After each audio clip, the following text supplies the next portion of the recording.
नमस्कार. पुरणाची पोळी म्हटली का मस्त अशी टम्म फुगलेली आणि त्यामध्ये भरपूर पुरण असलेलं, कणिक कमी असलेली आणि तोंडात ठेवताच विरघळणारी अशी वरची पापुर्ती असलेली ही पुरणपोळी.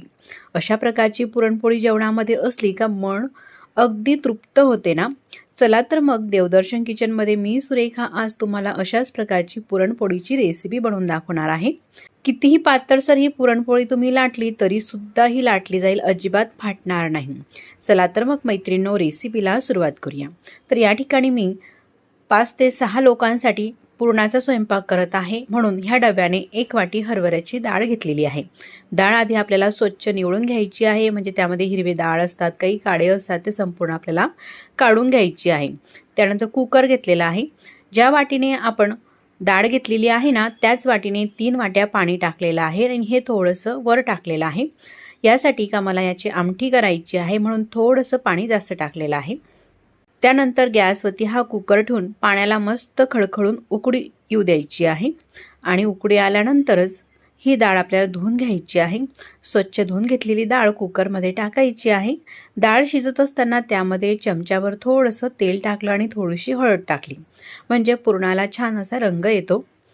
पूर्ण हे मिक्स करून घ्यायचं आहे आणि आता कुकर लावून घेऊ. पाण्याला मस्त उकळी येत आहे. गॅसची फ्लेम मोठी होती, तर आता मी मीडियम केलेली आहे. कुकरचं झाकण लावून मीडियम गॅसवरती मस्त 4 शिट्या ह्या काढून घेऊ. 4 शिट्या झालेल्या आहे, पूर्ण वाफही निघालेली आहे. आत्ता मी तुम्हाला कुकर हे उघडून दाखवते. तुम्ही पाहू शकता डाळ कशी शिजली आहे ते आपण पाहूया.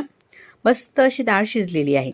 अशी डाळ ही दाबून पाहायची, लगेचच डाळ ही दाबली जात आहे. एकदम स्मूथ डाळ शिजल्यानंतरच एक चाळण घ्यायची आहे पुरणाची, खाली पातेलं ठेवून घ्यायचं आहे, मोठं भांडं पसरट, आणि त्यामध्ये ही शिजलेली डाळ जी आहे ना ती काढून घ्यायची, म्हणजे यामध्ये जे शिल्लकचं पाणी असते ना ते संपूर्ण निथळून घ्यायचं आहे. आणि ह्या पाण्यापासूनच आपल्याला कटाची आमटी करायची असते. जर का आमटी करायची नसेल तर मी आधी सांगितलं तुम्हाला फक्त 3 वाटीच पाणी टाकायचं आहे. त्यानंतर पूर्णपणे हे पाणी निथळून घेतल्यानंतर ही डाळ आपल्याला कुकरमध्ये टाकायची आहे. पुरणपोळीमध्ये डाळ ही मस्त अशी शिजली का पुरण छान येते, आणि पुरण छान आलं का म्हणजे पुरणपोळी सुद्धा मस्त अशी येते. तर डाळ ही अगदी लोण्यासारखी आपल्याला शिजून घ्यायची आहे.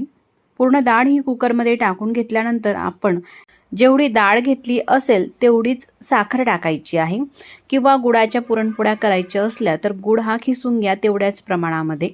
तुम्हाला जर का थोड्याशा कमी गोड हव्या असतील तर थोडासा कमी घातला तरी हरकत नाही, पण मीडियम अशा चवीसाठी जेवढी डाळ तेवढीच साखर मी यामध्ये टाकून घेतलेली आहे. साखर ह्या पुरणाच्या डाळमध्ये पूर्णपणे मिक्स करून घेतलेली आहे आणि शिजू द्यायचं आहे. शिजत असताना पाणी सुटते, तर हे आपल्याला साधारण 6 ते 7 मिनिटासाठी मीडियम गॅसवरती शिजून घ्यायचं आहे. असा थोडासा घट्टसरपणा येईल तोपर्यंत शिजून घेतलेला आहे. तुम्ही पाहू शकतात अशा प्रकारे हे पातळसरच असते, पण थोडीशी चमक येते शिजल्यानंतर. त्यानंतरच चाळण घ्यायची आहे, पुरण चाळायची, आणि त्यामध्ये हे डाळ टाकून आपल्याला अशा प्रकारे बारीक करून घ्यायची आहे.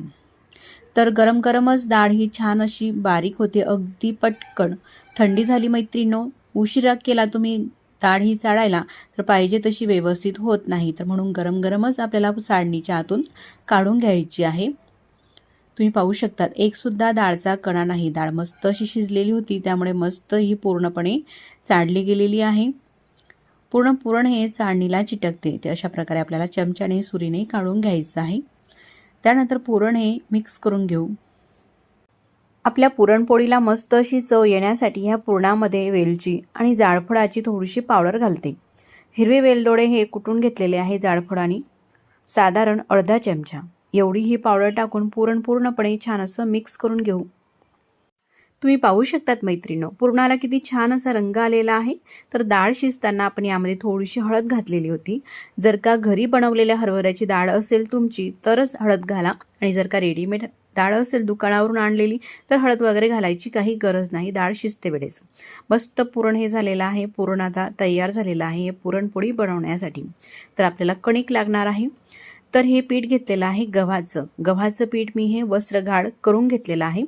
पुरणपोळी करताना केव्हाही एका पातळसर कापडाने गव्हाचं पीठ मस्त असं चाळून घ्या, त्यालाच वस्त्रगाळ करणे असं म्हटलं जाते. मग छान पुरणपोळी अशी येते. किंवा तुम्हाला एवढी मेहनत करायची नसेल तर यामध्ये 2 वाट्या गव्हाच्या पिठासाठी 1 वाटी मैदा वापरा, म्हणजे त्यानेही पुरणपोळी छान येते. आता या पिठामध्ये चवीनुसार मीठ आणि पुरणपोळीला मस्त असा रंग येण्यासाठी चिमूटभर हळद टाकलेली आहे आणि पोहे खाण्याच्या चमच्याने 2 चमचे तेल टाकते. तेलामुळे एकदम खुसखुशीत अशी ही पुरणपोळी येते. लगेचच तोंडात ठेवताच ती विरघळत असते. ही पापूड ती अगदी मऊ येते. म्हणून यामध्ये तेल टाकायचं आहे. पूर्ण हे मिक्स करून घेऊ आणि मिक्स करून घेतल्यानंतर अशा प्रकारे थोडं थोडं पाणी टाकून ही जी कणिक आहे ना मैत्रिणींनो, आपल्याला मळून घ्यायची आहे.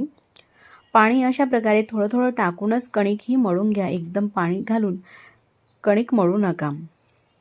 आता कणिक ही आपली मळून झालेली आहे. मस्त अशी ही रगडून घेतलेली आहे. त्यानंतर एका झाकणाच्या डब्यामध्ये ठेवायची आहे. अशा प्रकारची मऊ लुसलुशीतच ही कणिक आपल्याला मळून घ्यायची आहे.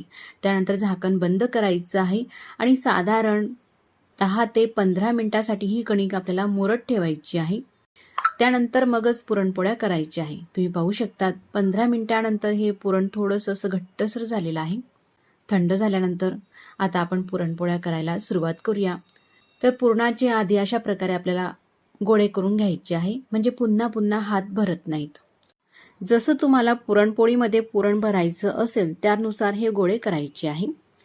त्यानंतर पोलपाट घेतलेला आहे. लाकडी पोलपाट असेल तर कापड बांधायची गरज नाही. माझं हे ॲल्युमिनियमचं पोलपाट आहे म्हणून त्याला मी एक कॉटनचा कापड बांधून घेतलेला आहे असा. त्यानंतर कणिकसुद्धा दाखवते. तुम्ही पाहू शकतात मस्त लुसलुशीत कणिक ही मुरलेली आहे. त्यानंतर आपल्याला उंडे बनवून घ्यायचे आहे. ही कणिक जर का अशाच प्रकारे ताटामध्ये राहू दिली असती तर यावरती पापूड ती बांधली गेली असती, म्हणून हवाबंद डब्यामध्ये ठेवलेली आहे. आता ज्या साईजची पुरणपोळी करायची आहे, थोडी लहान मोठी तशी उंडे करायची आहे. कणिकेचे सुद्धा कापडावरती अगदी थोडंसं पीठ हे टाकून घेते, म्हणजे पुरणाची पोळी चिटकणार नाही. तर मी अशा प्रकारे हे काही उंडे केलेले आहे. तुम्ही पाहू शकता कणिकच्या दुप्पट हे पुरण घेतलेलं आहे. तर असे 3 उंडे करून घेतलेले आहे.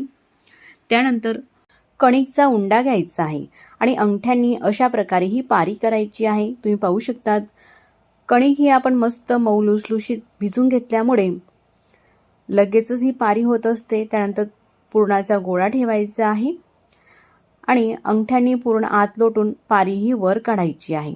अशा प्रकारे हे तोंड बंद करायचे आहे. तुम्ही पाहू शकतात कणिकच्या दुप्पटीने मी पुरण घेतलेलं आहे आणि असं हे काढून थोडंसं पिठामध्ये हे बुडून घ्यायचं आहे उंडा. त्यानंतर बोटांनी थोडासा दाबून घ्यायचा, म्हणजे एकसारखं असं पुरण काठापर्यंत हे पसरलं जाते. बघ आता पुरणपोळी आपण लाटून घेऊ. लाटताना अलगद हाताने लाटायची आहे. तर ही पुरणपोळी कशीही लाटली तरीसुद्धा फुटत नाही. तुम्ही पाहू शकतात काठापर्यंत हे पुरणपोळीचं पुरण जात असते. थोडंसं चिटकत असेल तर लाटण्याला थोडंसं पिठाचा हात लावून घ्यायचा आणि मस्त जेवढी पातळसर ही पुरणपोळी लाटता येईल तेवढी पातळसर ही पुरणपोळी आपल्याला लाटून घ्यायची आहे. एकसारखी अशी पूर्ण काठाकाठाने पूर्ण एकसारखी अशी पुरणपोळी ही लाटून झालेली आहे. तुम्ही पाहू शकतात मैत्रिणींनो, हे पीठ आपण वस्त्रगाळ करून घेतल्यामुळे मस्त अशी कितीही मोठी पुरणपोळी लाटली तरीही मस्त हे लाटली जाते. एकसारखी अशी पुरणपोळी ही पूर्णपणे लाटून झाल्यानंतर आपल्याला शेकून घ्यायची आहे. आता मी अशा प्रकारे हातावरती घेते ही पुरणाची पोळी आणि गरम तव्यावरती टाकायची आहे. एक बाजू शेकू द्यायची आहे. त्यानंतर पलटून घ्यायची आहे. पुरणाची पोळी पलटून घेतल्यानंतर तूप लावते वरतून. तुम्ही पाहू शकतात मस्त अशी ही पुरणाची पोळी आपली पहिली फुगत आहे. तर मैत्रिणींनो, मला हे पुरणपोळ्या बनवण्याची सवय आहे म्हणून मी हातानेच पलटून घेते. तुम्हाला जर का जास्त स्वयंपाकाची सवय नसेल किंवा नवीन शिकाऊ असाल तर हाताने ही पुरणाची पोळी पलटू नका. उलथनं घ्या किंवा एखादी चमच्याचा वापर करा. पूर्ण काठापर्यंत मस्त अशी टम्म फुगलेली आहे पुरणाची पोळी. दोघं बाजूंनी तूप हे लावून घ्यायचं आहे. अशी काढून घ्यायची आहे आता पुरणाची पोळी. मी तुम्हाला जवळून दाखवते. तुम्ही पाहू शकतात किती लुसलुशीत दिसत आहे ना पुरणाची पोळी. पाहता क्षणी खावीशी वाटणारी ही पहिली पुरणपोळी आपली तयार झालेली आहे. तर अशाच प्रकारे मी काही पुरणपोळ्या तुम्हाला आणखी बनवून दाखवते. दुसरीसुद्धा पुरणाची पोळी ही लाटून घेतलेली आहे. आधीप्रमाणेच उंड्यामध्ये पुरण भरून उंडा करून ही पुरणपोळी लाटून झालेली आहे, मस्त पातळसर लाटून घेतलेली आहे। तर माझी आई जशा प्रकारच्या पुरणपोळ्या करते ना मैत्रिणींनो, मोठ्या मोठ्या भरपूर असं पुरण भरलेली, मला तशाच पुरणाच्या पोळ्या बनवण्याची ही सवय झालेली आहे। तुम्हाला हवे तेवढ्या लहान मोठ्या साईजच्या पुरणपोळ्या तुम्ही करू शकतात किंवा कमी जास्त प्रमाणामध्ये पुरण भरू शकतात। पुरणाची पोळी म्हटली का त्यामध्ये भरपूर पुरण असते ना, तेव्हाच पुरणाची पोळी खायचा मजा काहीतरी वेगळाच असतो, मस्त तूप टाकून त्यावरती तुम्ही पाहू शकता। तर सर्वच पुरणपोळ्या ज्या आपण बनवत आहोत ना, त्या मस्त अशा लुसलुशीत होत आहे आणि टम्म अशा फुगत आहे। तर तुम्ही सुद्धा मैत्रिणींनो अशाच प्रकारे पुरणपोळ्या करून पहा, अतिशय छान अशा येतील आणि अगदी परफेक्ट येतील। पीठ हे फक्त वस्त्रगाळ करून घ्या, वस्त्रगाळ करायचं नसेल त्यामध्ये मैदा वापरा आणि पुरणाची डाळ मस्त शिजवून घ्या। ह्या काही 2-3 काही टिप्स आहेत ना पुरणपोळ्या करण्याच्या वेळेस, त्या तुम्ही फॉलो करा, अगदी परफेक्ट अशा पुरणाच्या पोळ्या तुमच्यासुद्धा येतील। तुम्ही पाहू शकता दुसरीसुद्धा पुरणाची पोळी मस्त अशी फुगलेली आहे। अशाच प्रकारे संपूर्ण पुरणाच्या पोळ्या ह्या मी बनवून घेते। तुम्हाला जर का हा पुरणपोळी बनवण्याचा व्हिडिओ कुठेतरी थोडासा सुद्धा आवडला असेल तर नक्कीच व्हिडिओला लाईक करा आणि चॅनलवरती नवीन असाल, पहिल्यांदाच पाहत असाल तर आपल्या देवदर्शन किचन चॅनलला लाईक, शेअर, सबस्क्राईब करा। मग मैत्रिणींनो पुन्हा भेटू नवीन रेसिपीसोबत, तोपर्यंत नमस्कार। तर मैत्रिणींनो बनवलेल्या पुरणपोळ्या आता मी तुम्हाला तोडूनही दाखवते। आतमध्येही तुम्ही पाहू शकतात किती पुरण दिसत आहे आणि एकदम होटाने सुद्धा चावली जाणारी अशी ही भरपूर पुरण भरलेली पुरणाची पोळी आपण बनवलेली आहे। व्हिडिओ तुम्ही पूर्ण पाहिला त्याबद्दल मनापासून धन्यवाद।